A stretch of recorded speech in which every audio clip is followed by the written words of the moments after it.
Transferləri necə axtarılmalı və bron edilməlidir?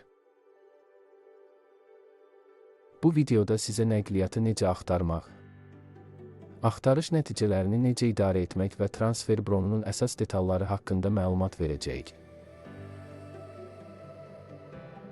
Transferi necə tapıb bron edə bilərsiniz? Əsas səhifədə transferlər bölməsinə keçin. Bir tərəfə və ya gediş-dönüş marşrutunu seçin. Başlanğıc nöqtəsini və təyinat yerini yazın. Bu xanalara hava limanı, şəhər, dəmir yolu stansiyası, liman və ya otel adını yaza bilərsiniz. Bundan əlavə, xəritədə başlanğıc və ya təyinat nöqtəsini seçmək üçün xəritədə seç funksiyasından istifadə edə bilərsiniz. Məsələn, Bakı hava limanı. Səyahət tarixini seçin. Transferi ən az 24 saat əvvəlcədən bron etmək lazımdır. Sərnişinlərin sayını göstərin, ən çox 20 nəfər göstərilə bilər. Sonra nəticələri görmək üçün axtar düyməsini klikləyin. Axtarış nəticələri xəritədə seçilmiş təyinat məntəqələrini və həmin marşrut üzrə mövcud olan bütün nəqliyyat vasitələrini göstərir. Hər bir transfer üçün ətraflı məlumat düyməsi var.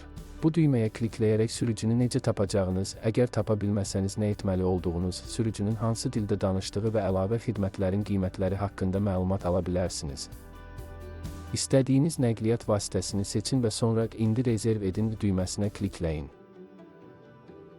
Əgər yola düşmə və ya çatma nöqtəsi kimi hava limanı göstərsən, sistem səndən reysin nömrəsini və uçuşun gəliş və ya gediş vaxtını tələb edəcək ki, nəqliyyat vasitəsinin yola düşmə vaxtını hesablaya bilsin.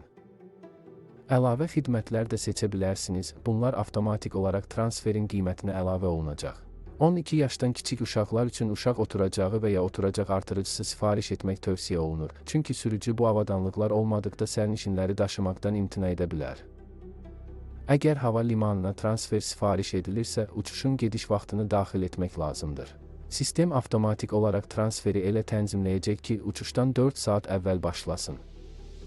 Məsələn, əgər uçuş saat 8-dədirsə, sürücü saat tam 4-də yanınızda olacaq və ən uzağı 15 dəqiqə gözləyəcəkdir.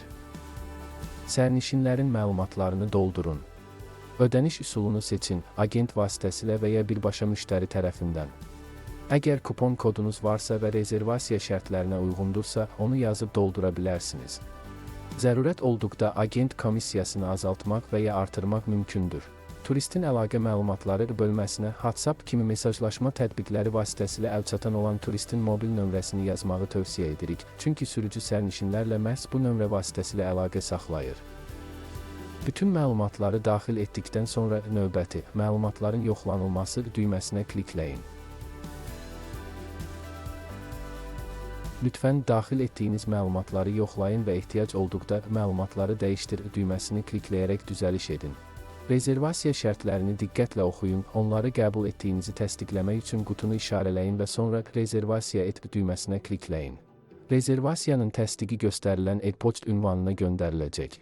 Həmçinin sifariş nömrəsi təyin olunacaq ki, bu nömrə vasitəsilə rezervasiyanı menyu, müştərilərlə əməkdaşlıq, rezervasiyalar bölməsində tapa bilərsiniz.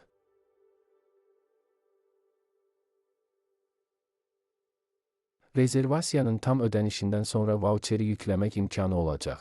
Vauçer səfərlə bağlı bütün detalları və sürücünün əlaqə məlumatlarını ehtiva edir. Tövsiyə edirik ki, vauçeri transferdən 2 gün əvvəldən tez yükləməyəsiniz, çünki xidmət təminatçısı məlumatları, məsələn, əlaqə nömrəsi və ya görüş yeri yeniləyə bilər. Sürücü turistləri vauçerdə göstərilən ünvanda sifariş zamanı birinci göstərilən turistin soyadı və adı yazılmış bilgilərə uyğun olaraq qarşılayacaq. Hava limanı, otel marşrutu üzrə gözləmə müddəti 90 dəqiqə, otel, hava limanı marşrutu üzrə isə 15 dəqiqədir. Gecikmə halında nəqliyyat şirkəti əlavə gözləmə üçün əlavə ödəniş tələb edə bilər. Transfer sifarişini yerləşmə və ya aviabilet rezervasiyası zamanı edə bilərsiniz, yaxud mövcud sifarişə əlavə edə bilərsiniz. Video başa çatdı, amma 24/7 dəstəyimiz heç vaxt dayanmaz. Əgər suallarınız varsa, bizimlə birbaşa əlaqə saxlamaqdan çəkinməyin.